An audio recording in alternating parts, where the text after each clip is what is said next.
చంద్రబాబు మాటలను కుట్రపూరితంగా వక్రీకరిస్తున్నారన్నారు మంత్రి అచ్చెన్నాయుడు. తమ పార్టీకి ఎన్నికల వరకే రాజకీయాలని వైసీపీలా రంగుల పిచ్చి లేదన్నారు. కూటమి ప్రభుత్వానికి పేదవారు మాత్రమే ప్రామాణికమన్నారు అచ్చెన్నాయుడు.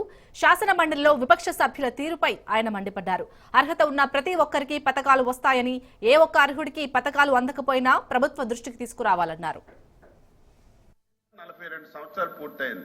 ఈ పార్టీ ఎన్నికల వరకే రాజకీయాలు, ఎన్నికల తరువాత పేదవాడి అభివృద్ధి, రాష్ట్ర అభివృద్ధి ధ్యేయంగా పనిచేస్తున్నాం. మీరు కూడా లాస్ట్ 5 ఇయర్స్ అధ్యక్ష ఏం చేశారు ఒకసారి సీనియర్ మంత్రిగా బొత్స సత్యబాబు గారు ఒకసారి తెలుసుకోవాలి. మేము కట్టినీళ్ళకి రంగులు వేసుకున్నారు, బిల్డింగ్లకు రంగులు వేసుకున్నారు, అన్ని ఎవరు పార్టీ తరఫున పనిచేశారో ఒకసారి గుర్తు చేసుకోవాలి.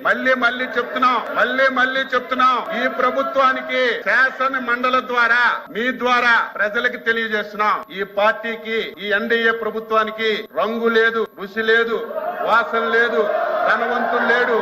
ఈ పార్టీకి, ఈ ప్రభుత్వానికి క్రైటీరియా అధ్యక్ష, క్రైటీరియా పేదవాడే క్రైటీరియా.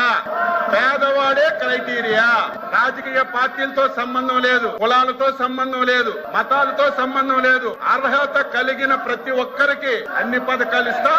మీరు కూడా అర్హత కలిగిన వారికి ఏవైనా పథకాలు అందకపోతే ప్రభుత్వం దృష్టికి తండి చేస్తాం తప్ప ఏదో గత 5 సంవత్సరాలు ఊచ కోత ఈ రాష్ట్రంలో జరిగింది. ఎవరికైనా మాట్లాడే స్వేచ్ఛ ఉందా?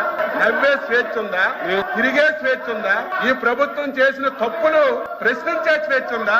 ఈ రోజు మీకు ప్రజాస్వామ్య పాలన వచ్చింది. మీరు అధికారం వచ్చిన 6 రోజుల నుంచి 7 రోజుల నుంచి ప్రజల్లోకి వెళ్తున్నారంటే ప్రతి ప్రజాస్వామ్య ప్రభుత్వం ఇది. మీరు 5 సంవత్సరాలు మేము ఏదైనా కార్యక్రమంకి వెళ్తామంటే 5వ గంటకే, ఏకోజామున 5వ గంటకే పోలీసులు వచ్చి గేట్లకు తాళాలి. కారు ఎక్కితే అరెస్ట్, ఎవరైనా మాట్లాడితే కేసులు, ప్రభుత్వాన్ని విమర్శిస్తే అప్పుడు కేసులు ఇచ్చి జైల్లో పెట్టడం, ఇంకా మాట్లాడితే ఆస్తులు ధ్వంసం చేయడం. ఇవన్నీ 5 సంవత్సరాలు కళ్ళతో మేము అందరం రాష్ట్రంలో చూసాం. మేము ఈ రోజు స్వేచ్ఛగా మీరు వెళ్ళండి, ప్రజాస్వామ్యబద్ధంగా మీ పరిపాలన మేము చేస్తున్నామని మీకు స్వేచ్ఛనిచ్చి మాట్లాడిస్తున్నటువంటి ముఖ్యమంత్రి అధ్యక్ష చంద్రబాబు నాయుడు గారు ఈ రోజు మళ్ళీ చెప్తున్నాం, ఈ ప్రభుత్వానికి, ఎన్డీఏ ప్రభుత్వానికి పేదరికమే క్రైటీరియా.